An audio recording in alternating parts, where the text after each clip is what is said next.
Visite d'inspection à l'aéroport international de Djerba. Près de 30 chefs d'État et de gouvernement sont attendus. L'île a été bouclée. Tous les accès sont sous haute surveillance depuis 15 jours. Des unités d'élite et des drones ont été déployés. Nous ne pouvons pas affirmer à 100% qu'il n'y a pas de menace. Nous devons sécuriser l'intérieur de l'île avec un nombre suffisant d'unités. Police aux frontières, section antiterrorisme, renseignement, force anti-émeute.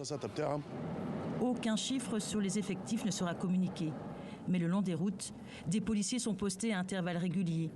Plus on approche du centre de conférence, de la zone touristique et des hôtels où seront logées les hautes personnalités, plus la sécurité est renforcée.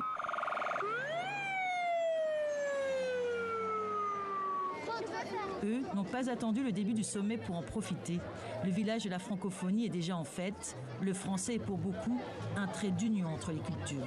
Je suis très heureuse que je suis là et je partage la langue française et la culture française avec vous et avec tout le monde. Et c'est ça que ça me fait très de bien.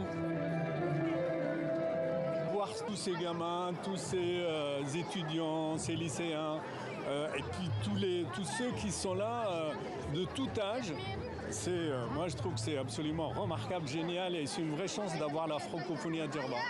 Au programme, des ateliers, des conférences, des films et bien sûr des spectacles. Alors les Camerounais, ils sont un peu comme nous les Tunisiens. Quand ils parlent, ils ont également tendance à chanter. Sauf qu'ils font de très longues phrases pour rien du tout. Née en France de parents djerbiens, Samia Orozeman est humoriste. Pour elle, pas de doute, le français est une chance de succès. En fait, c'est grâce au français que j'ai réussi à jouer dans plein de pays dans le monde. Moi, je suis nulle en anglais. Et donc, du coup, le français m'a ouvert plein de portes. Et aujourd'hui, pour moi, c'est une fierté de faire un spectacle en français dans le pays de mes racines. La francophonie serait-elle de nouveau en haut de l'affiche à Djerba? On fait tout pour. Le décor est monté, les lumières sont installées, les caméras sont prêtes à Djerba. Les équipes de TV5 Monde sont en place.